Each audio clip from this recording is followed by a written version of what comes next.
and welcome to episode 82 of Real Life Ghost Stories. How you do? To kick things off this week, we need to thank our newest Patreon subscribers. We would like to thank Jen McIntyre, Adam Faringer, Amanda Dinian, Myri Lothian, Stephanie Machotka, Morag Walker-Wesselman, Hannah M, April Corkwell, Lily Waldsworth, Joe, Emily Biskey, Molly Prim, Melissa Wallace, Kerry McShane, Sarah Hines, Victoria Roberts, Becca Joe, Brad and Tracy Teal, Marianne, Katia Hood, Brittany Pollard, and Nikki Woodward.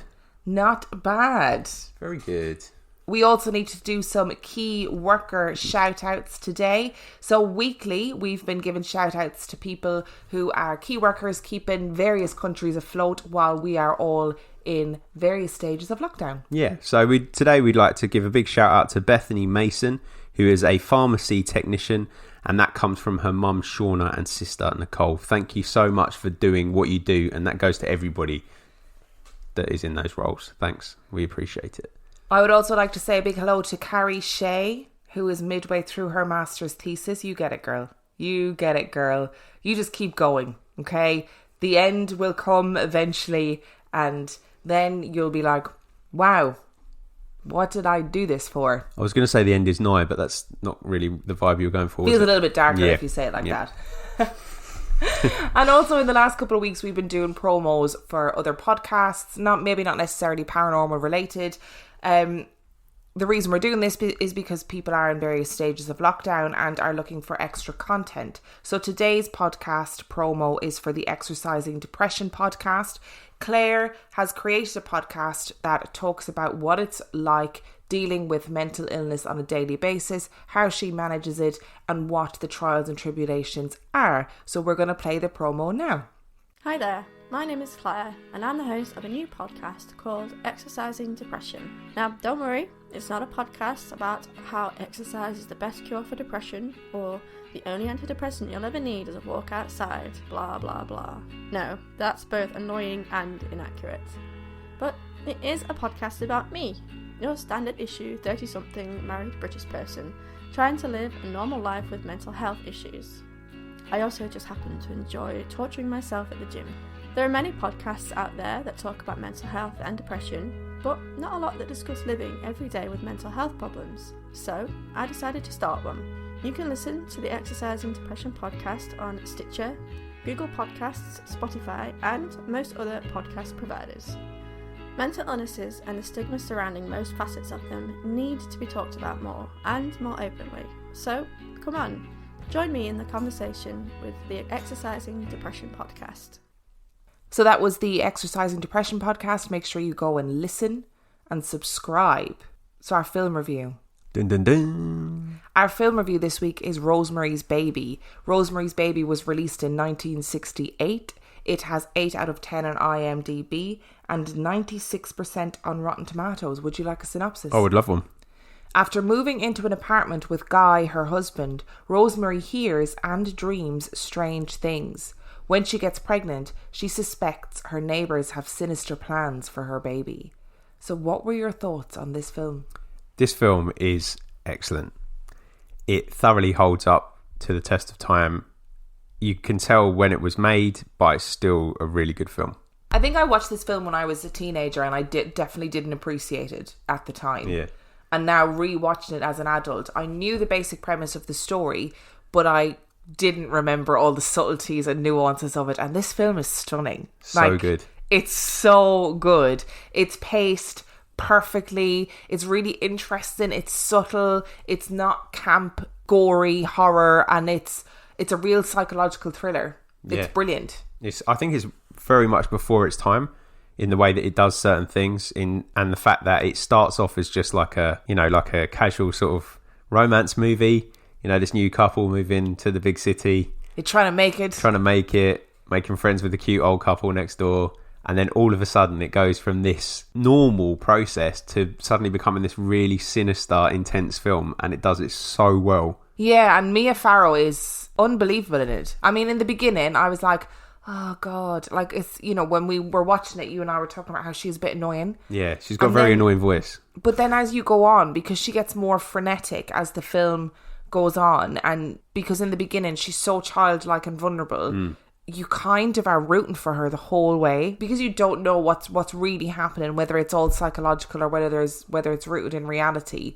You are there with her the whole way, and I think it's because she's so vulnerable and childlike and naive, and she has this cute little way of talking, and it's juxtaposed with all of the sort of rough, grizzled Brooklyn/Baltimore accents, where it's all quite sort of the city. Yeah, real people, not rough, but they're quite blunt to the point. I meant rough as in like vocally rough, not as in they're very gravelly, deep voices, aren't they? Yeah. Apart from her, and she's this picture perfect sort of innocent, airy fairy, floaty voice, which is very irritating at the start, but actually that's coming from a modern perspective.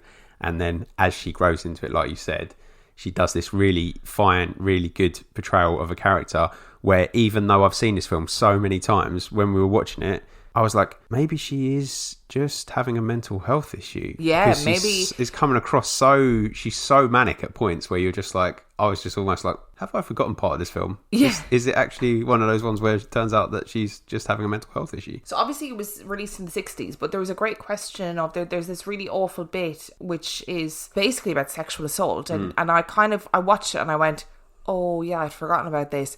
But it manages it quite well, I think. It does, and it doesn't seem too dated either. I don't think. It doesn't seem too dated because she's like, she deals with it. She's shocked and horrified by it, which I thought was really interesting because I kind of thought, oh God, is this going to be one of those things where they go, oh well, that's you're his wife and you have to do these things. And I thought, actually, it does date very well. There's elements of it that really have not dated well. Like the cigarettes and smoking and the drinking when you're pregnant and stuff like that. Oh, that's tough. And the doctor going, a woman should never read books, Rosemary.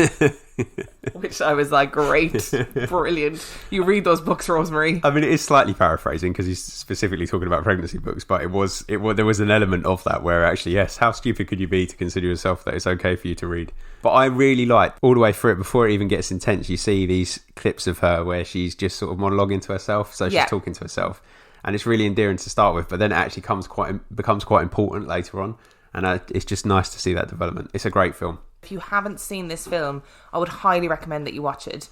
And think about the fact that it is the 60s and how clever it is and how well, and like we said, how well it stands up to the test of time, which is very unusual for a horror film, I think.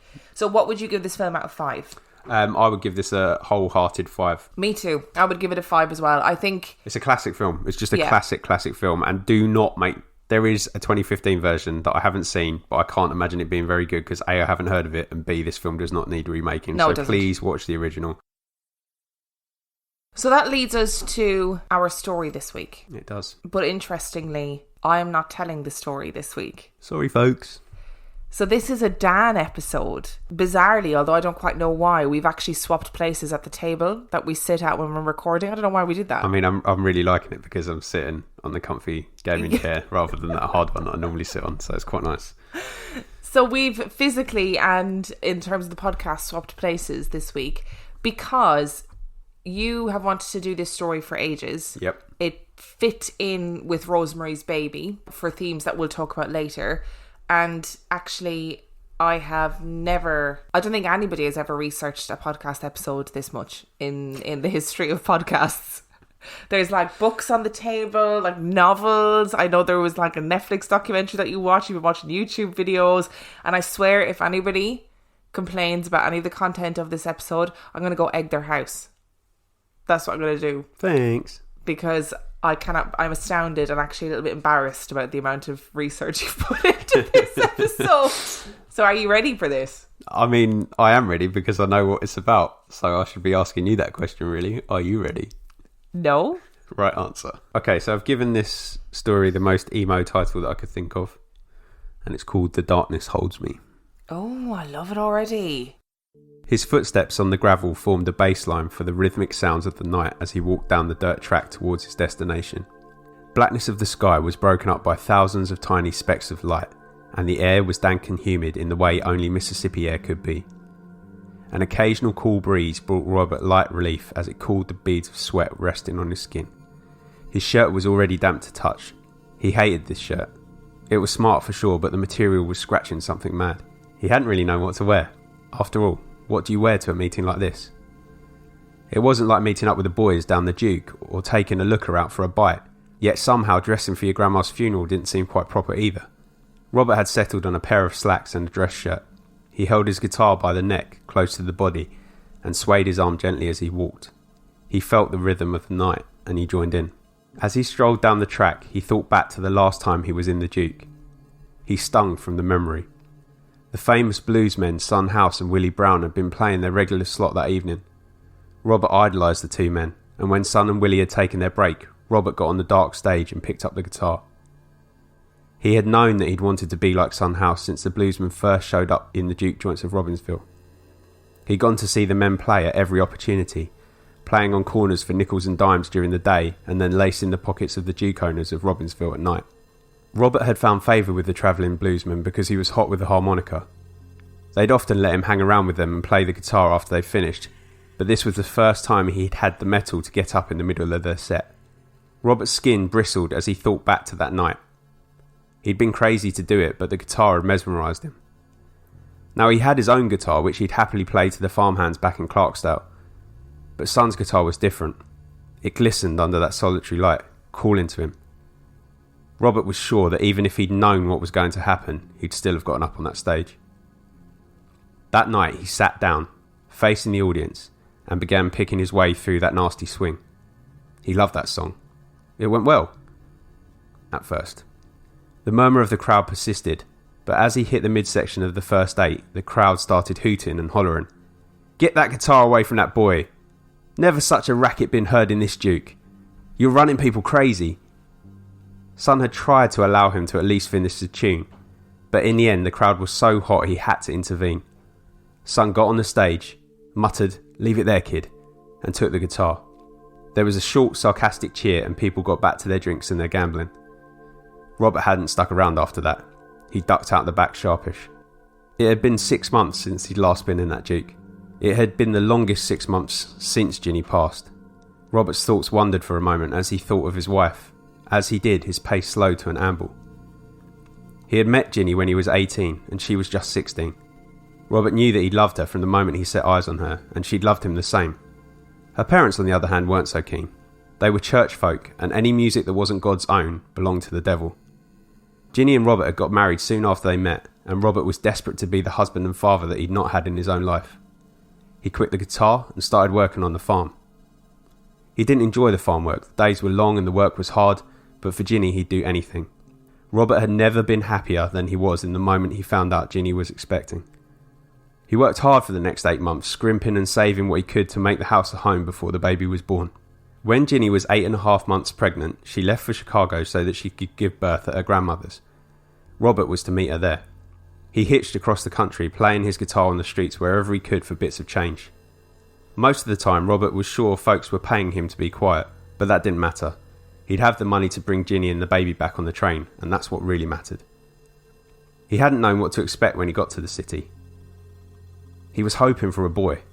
Regardless, he knew he'd love it more than he loved anything in his life. He'd been preparing his reactions as he walked to the apartment door, rehearsing his excitement and making sure he was able to control his emotions. Ginny's grandmother was tough. She wouldn't approve if he cried. He felt ready. Ready to see Ginny's warm smile. Ready to meet his child. Ready to be a father. He wasn't ready for what he heard when he got inside, however. Ginny and the baby were dead. Anguish filled his chest. A toad bellowed and it snapped Robert out of his daydream. He was filled with a purpose again. His pace quickened and he began to stride out. Things would be different. Next time. Especially after tonight. Picturing his triumphant return to the Duke, the adulation from the crowd and Ginny's warm smile, it was not long before he reached his destination. He stopped as the track he was walking on was intersected by another heading from left to right. He was here. At the crossroads. He paused for a moment. There was a hesitation in his soul. He thought back to what Mabel at the farm had said when he'd asked if the ritual worked. It works just fine, boy. But at a price. It was a price worth paying. What did he have to lose? He had nothing left. It was the field or fortune. He walked out into the middle of the crossroads, took a fistful of gravel and placed it in his pocket, then dropped to his knees and held the guitar out in front of him. "You know what I want," he thought. Robert waited. The rhythm of the night buzzed on. Nothing happened. Should have known better than to listen to that tin ear, he thought. He felt a desperation rise up in him. This has to work. There's nothing left. Robert felt the sorrow tighten in his chest. Water pooled in the corner of his eyes. Desperation turned to despair. And then he noticed. The rhythm had stopped. There was complete silence. He looked up. The sky was black. It was like someone had taken a brush of tar to a shed. Blackness. He shivered. He was sure the temperature had dropped. He had been in this position for a few minutes now, and in all this time he hadn't moved. Not a muscle. A rigid statue making an offering to an unseen deity. He flinched as he heard slow, heavy footsteps approach him from behind. He fought the urge to look, remembering the advice of the old lady. You mustn't look him in the face. You are servant to him. The footsteps got gradually closer. Thud, thud, thud, until he felt a presence behind him. The hairs across his body bristled. His stomach tightened. He was suddenly fearful. Behind him he could hear heavy, steady, guttural breathing. Then he felt it. A firm grip on his right shoulder. It was the kind of grip that would have been reassuring from a father, but the fingernails felt like claws for his shirt. He was frozen. Freezing. Yet his forehead was filled with beads of sweat. He desperately tried to remember what he had to do next. He slowly lifted the guitar above his head, trembling, keeping his eyes down as instructed. After what felt like a lifetime, he felt the weight of guitar lift from out of his outstretched arms, and out of the corner of his eye he saw muscular, black arms lift the instrument up and over him. Again he waited. He heard movement behind him. Whatever was there was close to him. He could feel the air move with each movement. Then he heard the sound of the guitar being tuned. It was a familiar sound to Robert, yet in this moment it was so far removed from any guitar tuning he had ever heard before. Each strum felt deeper, more hollow than any note he could recall. "It is done," a deep snarling voice said. The huge black arms lowered the instrument back into Robert's outstretched hands, but did not release the guitar. "If you take this guitar, know that your soul is mine. Do you still want it?" Robert mouthed the words yes. The words caught in his throat from the fear that he felt within himself. He felt the weight of what he was about to agree to. He was petrified. He did want it though. He wanted it more than anything. A moment passed. "Yes," he said firmly and assuredly. Robert felt the grip on the guitar lift, but he did not see the arms move. He spun around on his knees, the gravel catching at the knees of his slacks. The rhythm of the night returned. The sky was pierced by 1,000 twinkling lights, and Robert Johnson was alone, on his knees, with a guitar, in the middle of the crossroads. Son House and Willie Brown were playing at a Duke in Banks, Mississippi. They were getting ready to play and sharing their usual road stories as they did before every show. It had become a superstition to them. As Willie was regaling one of his favourite wagon-hopping stories, Son began nudging Willie furiously. "Well, look who's coming in the door. Even got a guitar on his back." Willie looked up to see the silhouette of a gangly man striding through the door. The figure was wearing a white shirt, slacks and dress shoes, and over his back was a guitar, casually but confidently worn. "Oh Lord, that's little Robert," replied Willie incredulously. Robert walked straight through the crowd. No one paid any attention to the figure. They didn't recognise him and they didn't care. There was beer to drink, cards to play and women to flirt with. It took only moments for Robert to be in front of the makeshift stage. "Boy, now where you going with that thing?" hollered Son to Robert. "To annoy someone else to death again?" The bluesman folded up in laughter as Robert stood before them with his guitar. Robert didn't react. His stony eyes didn't flicker. They stayed transfixed on the two musicians. "No," replied Robert bluntly. "Just give me a try." The two stood looking at him for a moment. There was no harm to it. He might even make him look good. "Well, okay." Robert took to the stage. He sat on the stool and fitted a 7th string to his guitar. Willie and Son looked at each other. This boy was asking for trouble after last time. Still, he deserved credit for showing so much brass. "Now what's he fixing?" chuckled Willie. The two men watched as Robert fixed the string and began to tune. This was normally the signal for people to start paying attention. However, apart from the occasional inquisitive glance, the hum of conversation continued. When Robert was done, he shuffled around on the stool so his back was to the audience. "Now who's he fooling?" exclaimed Willie. "Don't be so heavy on the boy, Willie. He's just fixing for a bit of protection after they start hurling drinks." The two men chuckled. Robert started to play. The two men stopped. In fact, everyone stopped. Chatter turned to hushed silence, which slowly turned to hooting and hollering. But this time, it was positive in tone. The melodies and rhythms coming from young Robert's guitar were haunting yet incredible. There was no one this side of heaven that could play like that. "No, ain't that fast," said Son. "What the... How do you don't go away and get that good," Willie stumbled. "The boy must have been hanging at the crossroads, you ask me." The two men laughed and finished their drinks. They watched as the audience danced, jumped and hooted as one. The audience was one whole movement that night, and Robert Johnson was the rhythm. As Robert sat on that stage for the first time since the crossroads, he did so with confidence. Facing the back wall, he began to pick out rhythms on his guitar, rhythms he had never known before. And from the darkness at the back of the stage came two big black arms, which played along with him. Robert felt no fear, only rapturous joy. It had been a year since Robert returned to Robbinsville and shocked his old mentors with his newfound talent. Word had got out about this guitar-playing kid who played these haunting melodies, and Robert had become the hottest ticket in the state. Robert felt good. Things were easier for him now. He didn't have to play on corners no more. Dukes across the state were clamouring for him. Easy work, easy money, easy women. Robert was in his element. Every night, him and his friend from the darkness would play, and every night he'd go home with a pocket full of notes and a beautiful woman on his arm. All eyes were on him, and he loved it. The only thing that didn't come easy for him was sleep. In those moments where he was alone, in the darkness, in the silence, that's where things weren't easy. Thoughts of the crossroads, of those black arms, and of the deal that he'd made that night plagued him. One haunting dream in particular played on a loop. He would be at the crossroads, on his knees, with his guitar in his arms.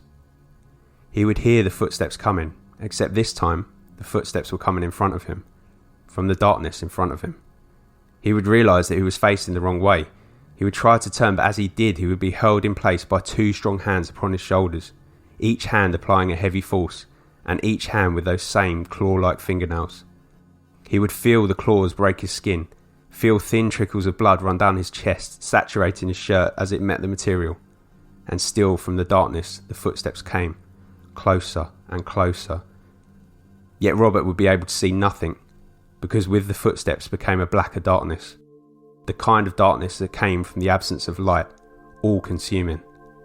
And it would be hot, not warm and muggy as was typical during the night in Mississippi, but a searing heat, like being under the midday sun in the fields. As the footsteps would get closer, the humming of the night got louder. Only it wasn't insect sounds, it was something different, something out of place. As Robert would strain to listen, he soon realised that the sound was grinding teeth. He wouldn't be able to bear it anymore, and would begin to struggle against the arms, but to no avail. The footsteps and darkness would get closer. The pain from his shoulders would get more and more intense. Then, as the footsteps got nearer, the hold from his shoulders would break, and Robert would be able to stumble to his feet. As he did, he would turn and run, sprinting faster than he had ever sprinted before. He would feel each of his muscles as he ran, and as he ran, a voice filled his mind. "You belong to me." It was at this point he would hear the sound of something behind him, following him, at a pace. He would glance behind him to see 4 snarling hound-like creatures on his tail. They were close and getting closer. Robert would give everything to try and outpace them, but his body would fail him. Every muscle hurt and he would be snatching at breaths. The hounds got closer. He could feel them snapping at his feet, and then Robert would trip. He would sprawl forward and land on his hands and knees. As he realised the fate that was about to befall him, he would howl, "No!" As the hounds caught up to him, the first hound to reach him would bark loudly, and then Robert would wake up. As time progressed, elements of this dream would cross into his waking existence. Although he only saw those big black arms when he was on stage, there were times when he felt those claws on his shoulder.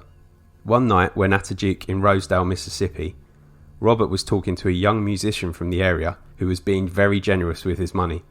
buying Robert as much whiskey as he could consume. The musician asked him what his secret was to playing. Robert, in a whiskey haze, began to tell the youngster about the deal when he felt a hand on his left shoulder. Robert was about to turn when he felt the clench of the claw-like nails on his shoulder. Practice, Robert said, and a good teacher. A guy called Zinnerman from down Martinsville way. He's pretty darn good. As he finished talking and the youngster accepted his response, he felt the claws lift off his shoulder. He understood. The dream would haunt him each night, and every day he drank to chase the thoughts away. Robert made it his prerogative to be around people and alcohol as much as he could, and when he could, he avoided sleeping alone. He made it a point to have a woman in as many towns as he could. He kept moving around the south, playing wherever and whenever he could. He was doing well enough for himself. He had enough money to drink and eat, and wherever he went, he was in demand. But he wasn't as successful as he'd hoped. He wanted to be successful on a national scale. That was the deal. One night when he was playing in Texas, Robert was approached by a man called Ernie Ertel, who asked him to record some of his songs. Panicked by the thought of playing guitar without the darkness, Robert was about to make his excuses when again he felt the clawed hand on his shoulder. Okay, said Robert, and Ertel arranged for him to go and record with producer Don Law the next day. That night, Robert dreamed only of Ginny. Nervous, he went to the studio to record. The recording space was small and lit by a solitary lamp. As Robert entered the booth, he noticed that the light did not reach the corners, and so he sat facing the corner, fixed his 7th string, and began to play. As he picked at the strings, those familiar hands extended from the darkness and plucked at the strings. This is it, thought Robert as he played. A record will make me. I will make sure people everywhere know who you are, whispered a voice from the darkness. I look after my own. The relief that Robert had felt as he began to play was swamped by a dark sense of foreboding. Robert managed this persistent dream for years, but by August of 1938, Johnson's coping methods were beginning to catch up with him. He had been playing at a country dance at a Duke called Three Forks in a town outside Greenwood, Mississippi. He had no woman in this town, and had started an affair with a married woman called Beatrice Davis. The couple believed that they had kept the affair a secret, and Robert was friendly with Beatrice's husband, who worked the bar at the dance. On the night of the 16th of August, Robert had finished his set and was at the bar with another guitar player called David Honeyboy Edwards. Robert had had a fair few whiskies that evening and had been talking openly about his affair with Beatrice with a number of different people around the Duke. "Ralph, get me a bottle of whiskey, would you?" Robert slurred. Ralph handed Robert the bottle. "Time to pay up," said Ralph. Robert started for a moment. The drink must have been getting to him. That sure didn't sound like Ralph's regular voice. He handed Ralph $7 bills and grabbed the bottle of whiskey. Just as he was about to swig from the bottle, Honeyboy pushed the bottle from Robert's hand, just knocking it on the bar. "Bob, it's dangerous to drink from a bottle of whiskey with the seal broke," said Honeyboy. Robert grabbed the bottle off the counter before too much whiskey could drain. "I'll tell you what's dangerous. You slapping another $7 bottle of whiskey out my hands," roared Robert. Defiantly, he swigged from the bottle in front of Honeyboy and then wandered off into the melee of the crowd. "Damn near lost me my whole bottle there," he thought to himself as he stumbled through the crowd. He laid his eyes on an attractive group of women in the corner of the Duke and made himself known to them, pulling up a seat and joining in with their chatter. The more whiskey Robert drank, the stranger things became. He began to feel ill. Robert had drunk plenty of whiskey over the last few years and it never made him sick, just groggy. But he felt like he was going to throw up. He also felt hot. Not fever-like, but a searing heat, like the midday sun. His shirt was dripping with sweat. Determined to save face with the girls, Robert continued to nod along and tried to follow the conversation. But it wasn't long before he noticed that there was another sound, something louder masking the words that were coming from their mouths. Robert listened closely, and he realised that he could hear the women's teeth grinding as they spoke. It was getting louder until he could focus on nothing else. He stood up, backed away from the table, stumbled and fell to his knees. He could see people in front of him, but they were getting blurrier by the second. And it wasn't long before Robert lost his sight completely, and he was staring into darkness. Someone was moving towards him. He could hear the footsteps coming. The darkness whispered, "I've come to take what's mine." 2 strong arms came out of the darkness and lifted Robert to his feet. "You've had too much. Let's get you home," said a different voice.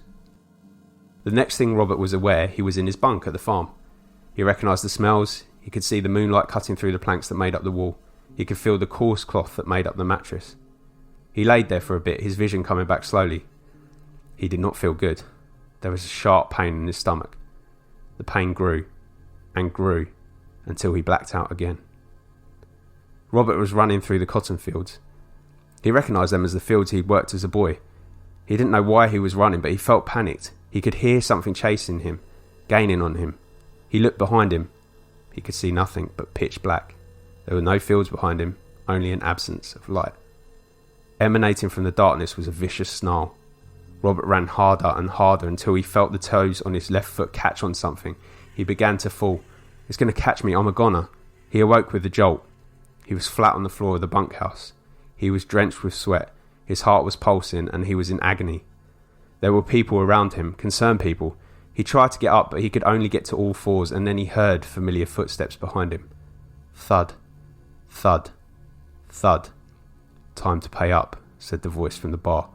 Robert raised his head to the sky, and from the darkest depths of the despair that he felt, he howled, "No!" with every last bit of his breath. As he collapsed, he could have swore he saw two black hands reach from the darkness and hold him. Robert Johnson died on the floor of the bunkhouse he was staying in, 3 days after he'd consumed the bottle of whiskey given to him by Ralph, the jealous husband of the woman he was having an affair with. He was poisoned from 3 mothballs that were dissolved in the whiskey. The concoction of the whiskey and the dissolved mothballs reacted with a flare-up of a stomach ulcer that the musician had developed from his hard living. He died at the age of 27. His death was not widely reported, and even to this day his burial site is disputed. 4 months later, in December of 1938, record producer John Hammond held the From Spirituals to Swing concert in Carnegie Hall in New York. Robert Johnson had been booked to play, but upon learning of his death, Hammond began the show with a solitary spotlight on a phonograph and played a copy of one of Johnson's records. The audience went crazy and he briefly became a national name.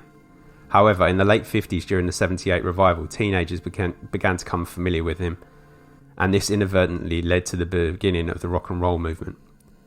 Robert Johnson's music inspired a generation of rock stars and is now a household name that people from all over the world know and recognise. Songs such as Crossroad Blues, Me and the Devil Blues, and Hellhounds on My Trails are considered classic blues tracks and add fuel to the legend of Robert Johnson's deal with the devil. Although the most famous paranormal legacy that his name holds is the fact that he is known as the founding member of the 27 Club, another less known paranormal aspect to his story is the curse of the Crossroad Blues. The story goes that whoever records the song will be hit by personal or professional tragedy. The extent to which this curse stretches is remarkable. Eric Clapton recorded a version of Crossroad Blues with the band Cream. Months later, the band split up and Clapton spiraled into heroin addiction.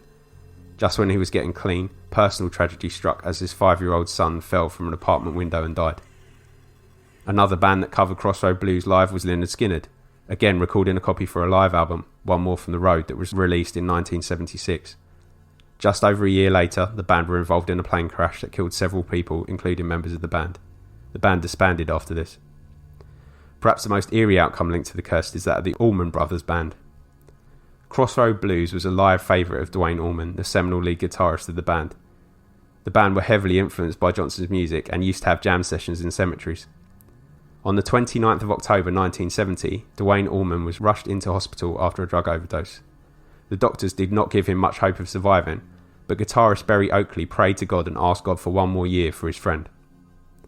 He survived. On the 29th of October 1971, Duane Allman was riding his motorcycle across an intersection and hit a truck, causing him to lose control of his bike and die, exactly a year after his overdose. What is even stranger is that on the 11th of November 1972, Berry Oakley, his friend and guitarist in the band, was riding his motorcycle down the opposite road, hit a bus at the same intersection but at a different end and died. Duane and Berry were both 24 when they died. The bus driver and the truck driver were also both 24. That's a fucking great story. Like, I, for once, desperately want this story to be real. I really want him to have made a deal with the devil. Please tell me he made a deal with the devil. He made a deal with the devil. Yay! What a great story. What kind of stuck out to you about that story? I mean, it's a really sad story, right? I mean, just for full disclosure, like, I don't know this story. I don't really know anything about Robert Johnson. Music is not my forte. You're the music nerd in this house. Oh, when his wife and his child died, I was sitting here nearly crying because it's so awful to think that this man had basically worked his way across the country playing on street corners to see his unborn child, and then you get there and the dream is over. That's it. See you later. I can kind of understand, say if he did make a deal with the devil, right? Say that bit is true. So we'll work on the premise that that's true. He made a deal with the devil. Oh, fuck it. Like, what have you got to lose? Yeah. I get it. So not that I would do it. I'm just going to put that out there. Devil, stay away. I'm not interested. Well, just as a little aside, when I was doing the research for this, I watched a YouTube video by a channel called The Grim Life, and him and his wife are doing a tour of the blues area, and they go to one of the crossroads that's reportedly the crossroads, and they talk about what it would take, like what it would take for them to make a deal with the devil. And the wife says, I would ask for all my family to be safe and well. And then they go and do the ritual. I don't know why. That is chaotic energy. Why would you go and do the ritual? I mean, like, I'm fine to go, oh, that's ridiculous, but I'm also not doing the ritual. I'm not taking that risk. I don't need that in my life. So the reason that this story arises really is that it's twofold. Firstly, it's very well in the extent of the fact that Robert Johnson's history is not very well documented, but in what exists, a lot of the documentation credits him as being a poor to mediocre guitar player at best, and then going away for a period of time and then coming back really good. Okay, so it's this transformation of skill in a short space of time which gives it some of its credence. The other thing that adds to this legend is that in the hoodoo tradition, which is a form of religion that comes from West African traditions and was very prevalent in the southern Mississippi Delta, which is where Johnson grew up and where blues music originated from. In the hoodoo tradition, that would have been a sort of part of their narrative growing up and just part of their life. There is a ritual that talks about if you want to develop a skill or a certain knowledge, you can go down to a crossroads in the middle of the night and a man will come, a big dark man will come and give you whatever it is that you're asking for. So it might be winning at dice, it might be a particular skill, or it might be knowledge of your neighbours or something like that.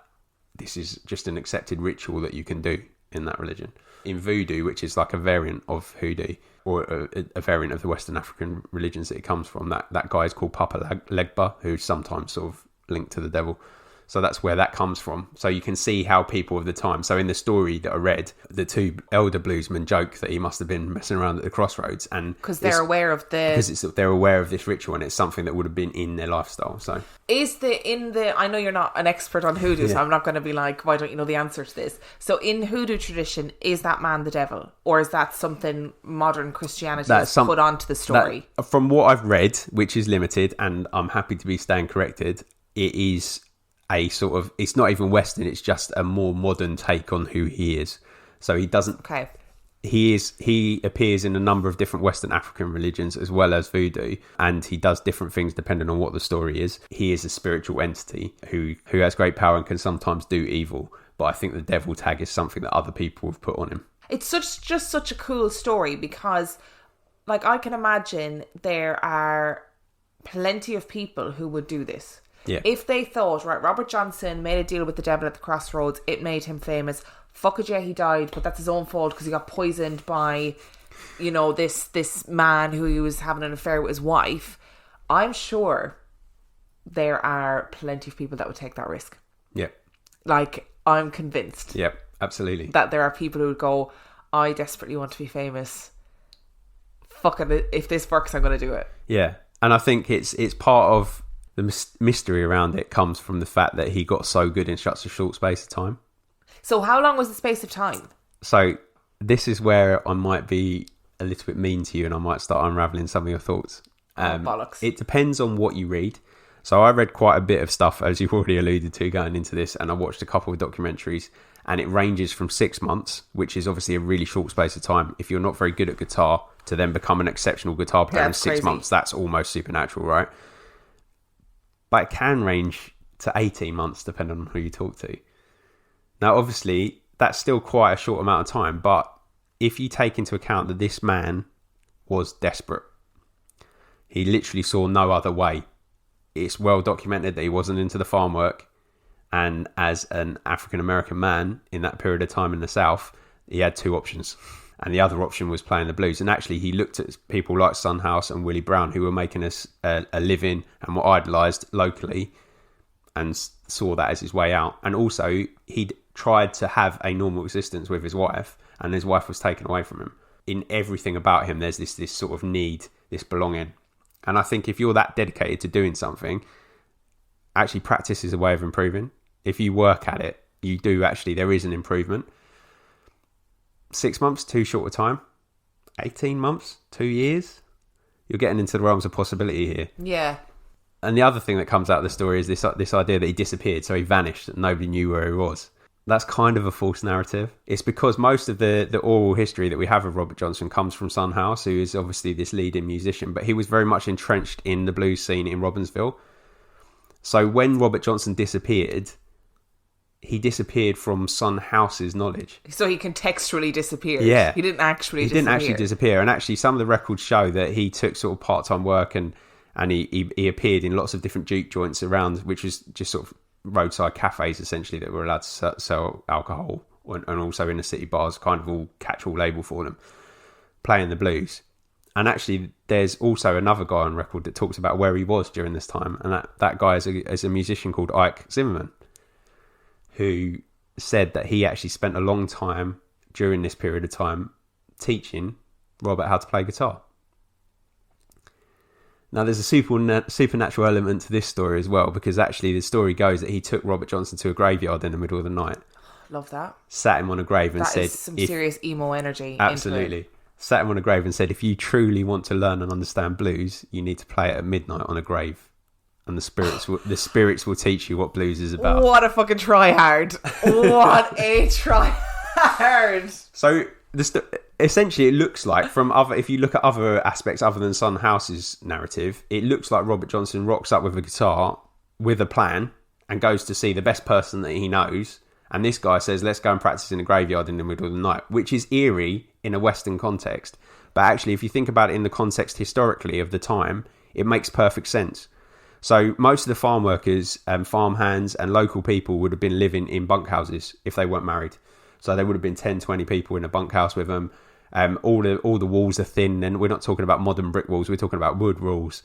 So if you're a really bad guitar player and you want to practice, you can't practice during the day because that's when you're earning your meals. And you can't practice at night because people are going to let you know pretty quick how bad you are. So taking Robert out to a graveyard in the middle of the night makes perfect sense because graveyards are huge, they're often remote. Yeah. You can practice without any criticism. Very unlikely that you're going to have somebody in the graveyard in the middle of the night, and if they are, they're you know, they're you probably can up to question them things. as much as they can question you. So absolutely. Don't worry about it. So when you look at it in that sense, it doesn't seem as mysterious as it does in the legend that's around him. But isn't it mad that, like, this man... So did he actually play with his back to the audience? Yep. So that's a real thing? And he actually recorded with his back facing a corner when he was in the studio as well. No way. Yep. And so were people aware of this narrative when he was alive? Like, did people genuinely think, oh, this man made a deal with the devil? Like, not genuinely, but was this the narrative that surrounded him during his lifetime? I think after the sort of first month of coming back, when you started to spread and he started getting booked elsewhere, he started to feed off of it. So I guess, I mean, that works perfectly for him, Yep. right? To be like this mysterious man who was kind of mediocre at best at Yep. guitar, went away, made a deal with the devil, came back a prodigy Yep. with a seventh string that Yep. plays with his back to the audience. So did people believe then that the reason he played with his back to the audience was because the devil was playing for him, or whatever this entity was? So there's two whispers around it. There's the fact that he was playing to hide who was really playing the guitar. So this idea that there were hands coming out of the darkness Love to play this. along with him. There was also a rumour that going around, and actually this is what the record producer who recorded the two recording sessions that he did in his lifetime said, that they felt that it was because he was a shy musician. However, if you listen to accounts of people like Honey Boy of Son House, people that hung around with Robert Johnson, he was not shy by any means. the reality of the reason why he sat with his back to the audience in both the studio and on stage is because he was protecting his songs and his style of playing. So the seventh string was a new thing that he added. Yeah. The way that he played was a completely new sound, as much as a new sound can be in a genre of music, but it was completely different. And it was the way that he played that was getting him booked. So it was almost a lack of trust. So he didn't want other people to see what he was doing, so they couldn't steal his sound. So we're not talking about the days where it's really easy and accessible to just get a recording of his music. In fact, he didn't record until 2 years into his playing career, until his good playing career. Yeah. He didn't record. So there's no recordings of him that people can listen to. So the only way they could learn how to play him was to watch him. So if he shielded himself from the audience, nobody was able to see how he did it. And steal his ideas. Absolutely. And the way that his recordings come about in Texas are very haphazard. Okay, so they're, as it said in the story, a guy just approaches him and says, "Do you want to record?"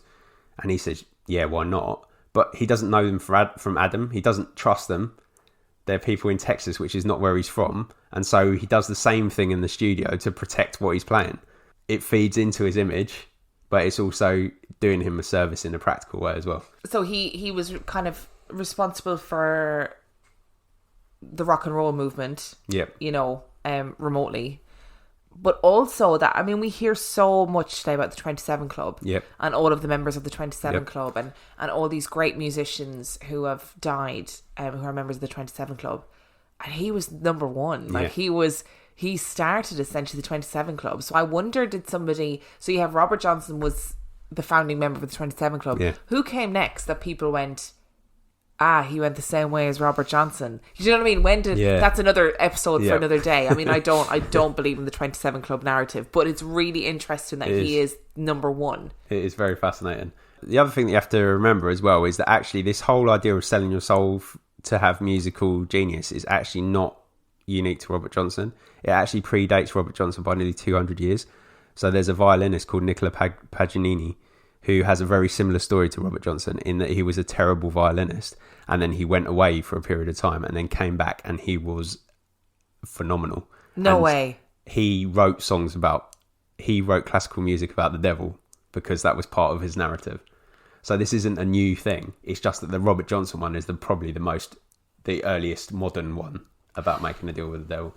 That does beg the question, how did they get so... Because I believe music is a gift. Yep. Like, I believe that if me or you decided tomorrow we're going to learn how to play the guitar, give us 10,000 hours, we'd be reasonable guitar players. Do you know what I mean? You'd be able to read music, you'd be able to play a song, all those things. But there's a difference between being able to do something and being gifted at something. And I do think really good musicians are people who are gifted. They're born with this talent. So if he was only a mediocre guitar player... But then the story does say that he was a really good on harmonica. So maybe he was a musical person. So this is what I was going to say.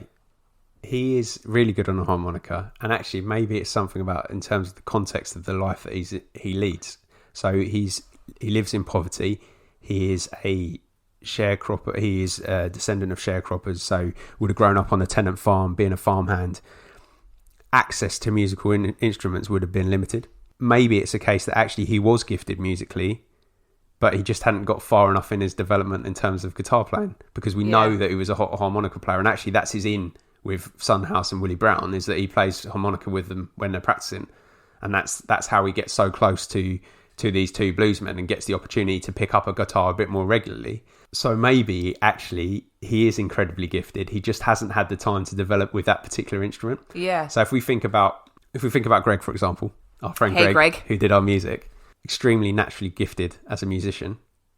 There are instruments that he doesn't play, but since we've known him, he's picked up instruments that are fresh, hasn't been brilliant to start with, but has become really good in a short space of time because he's naturally gifted. And actually, maybe the thing with Robert Johnson isn't this supernatural thing, but it's actually that he's an inherently gifted musician, but he just doesn't have the opportunity that other people have to be able to develop that skill. No, I think he made a deal with the devil. Okay. So, just before we finish, what about this Crossroads curse thing? Listen, now, I love a good curse as well as the next person, right? I fucking love a curse. Okay. You tell me something's cursed and I'm into it. Yep. There are plenty of people that have probably played Crossroad Blues on stage that have probably not had tragedy befall them. But then the thing is, if you're looking for something, it's that confirmation bias, isn't it? Yeah. If you think, if I play the Crossroads Blues, terrible things are going to happen to me. You then accredit all the terrible things that happen to you to the Crossroad Blues. Yeah. If you know the legend around it. Yeah. If you don't know the legend around it, you're not going to do that, are you? No. So I think, but I do think the death of the 2 band members on the motorbikes at the Crossroads is fucking weird. Isn't it really weird? That is really and weird. How odd is it that overdose happened a year before and he prayed for a year and he got exactly a year? It's almost like he made a deal with God. Yeah. Like that's, I mean, that is weird. I'll Yeah. give you that. It could just be a really weird coincidence, Yeah. but it's still freaky deaky. But I don't think it's to do with the song. No, and I don't think it is either. I just included it because it's something that's commonly written about in terms of rock and roll curses and tragedies, because obviously those particular bands, a lot happened to them. So Eric Clapton, in his life, there's a lot of tragedy and chaos around his life. It's the same with Lynyrd Skynyrd, a lot of tragedy and chaos around them. It's the same with the Allman Brothers. We could have done a whole episode on the Allman Brothers and the stuff that goes around them. But I think when authors, and the 2 books that I read are really well written, but I think when they're looking for threads, They will find them. Absolutely. But you could say that about like any of the members of the 27 Club, for example. Like take Amy Winehouse. yeah, Like really famous member of the 27 Club. Obviously died very, very far too young and very tragically, but had been a heroin addict, was a raging alcoholic, was trying to wean herself off alcohol, which is a really dangerous thing to do without support. And it's all well and good to say, oh, these people's lives are full of tragedy, but actually these people lived very chaotic lives. Yeah. Like they were rock stars. Do you know what I mean? And that is a different world to be living in. and actually, he might not be the founding member of the 27 Club, but he is almost a pioneer for the excess. What happens to you with the excess of rock and roll? Yeah. Because he is his own demise. He's poisoned because he's having an affair with this man's wife, but the poison on its own wouldn't have killed him had he not drunk himself into a stomach ulcer. So actually, that is early excesses. And the really tragic thing about his story is that he was literally months away from becoming a legend.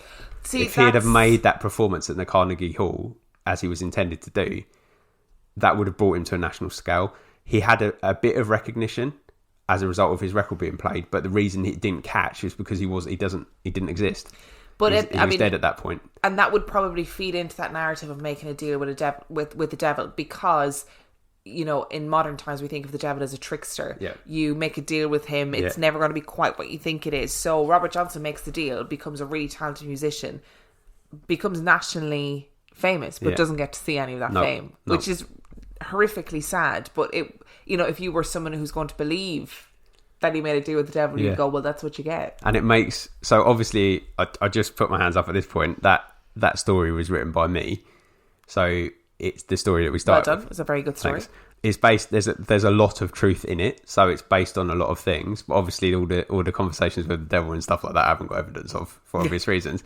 But the fact that he got national recognition so close to after he died made it really easy to write that in the story. So the devil says to him at one point in the story, I will make sure that everybody in the world knows who you are. Yeah. But he doesn't give a time frame, and he doesn't give it to him when he's alive.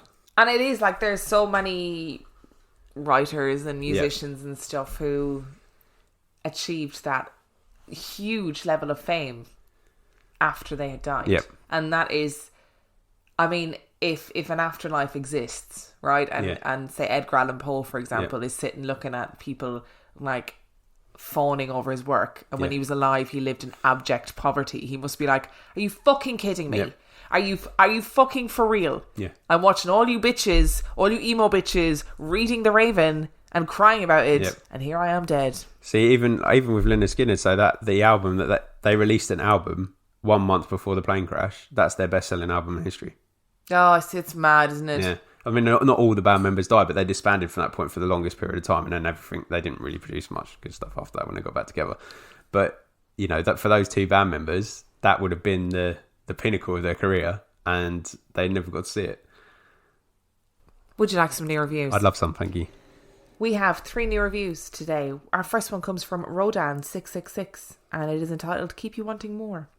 Emma and Dan produce an entertaining and fun podcast about the supernatural and paranormal. The movie reviews are excellent and give a real life review without getting too in-depth and smarmy. The stories they choose to share, be they listener stories or stories they've summoned from who knows where, will keep your interest. And the podcasts are just about the perfect length to end just before you're ready to keep you coming back for more. Great job. Thank you, Rodan666. Thank you very much. Number 2 comes from Chef Bobby in New York. Awesome podcast. I've been binge listening to RLGS over the past couple of months and I'm really enjoying it. I've tried a few other paranormal podcasts, but they don't grab me the way this one does. Emma tells a great story and Dan has interesting takes on them. I particularly love it when Emma asks, "Are you ready?" and Dan replies, "No." Lol, I don't blame you, Dan, but how can you stay away from these engaging, creepy stories? RLGS is on my favourites list, and I know you've heard this a bunch of times, but I love Emma's accent. You know, you can all just keep telling me that. Like, I love it. Yeah, she's never going to get tired of it. Great for my ego. Irish accents are one of my favourite in the world. I'm an Italian from Brooklyn, New York. Thank you so much, Chef Bobby. And finally, we have Absolutely Fabulous from Mike Higginbotham. Such a good podcast. 5 stars is too low. These folks deserve 10 stars. Great storytelling and awesome chemistry between this amazing couple. You will get all the frights and all the funnies you need to get you through your day. Go ahead and give them a listen. You won't regret it. Thank you so much for your reviews. We love it. Thank you. We absolutely love it. Thank you. And we really appreciate it. If you enjoyed this week's episode, do let Dan know. No, don't. No, really Keep do. quiet, because then I'll have to do another one at some point. Yeah, you will. I mean, I'm very grateful for the amount of effort that you put in, but also not grateful because it's making me feel a bit bad about. Well, I also fell down a massive rabbit hole, so it was probably. But if you did enjoy this week's episode, you can find me on Instagram at Real Life Ghost Stories. You can find Dan on Instagram At 50p Movie Club. You can find us on Twitter At Real Ghost Pod. You can send in your stories to Real Life Ghost Stories Podcast at gmail.com. You can find us on Facebook, Real Life Ghost Stories Podcast. Give the page a like, leave a little Facebook review, and join our supergroup, which is RLGS Supergroup, and the password is Emma and Dan. You can also support us on Patreon, where for $5 a month you get access to over 50 episodes of Tiny Tales, which is just more spooky stories to brighten your week. You also, if you pledge $2 a month, get access to the complete back catalogue of 50p Movie Club, which is a little podcast that I used to do with Will, I now do with Dave, where we get a 50p movie from the 50p section in a shop called CEX. We watch it, it's normally rubbish, and we talk about it. Boom. Also, subscribe to our YouTube channel, buy our merch, all the links are in the description, blah, blah, blah, blah. And on that note, we shall see you next week. Bye.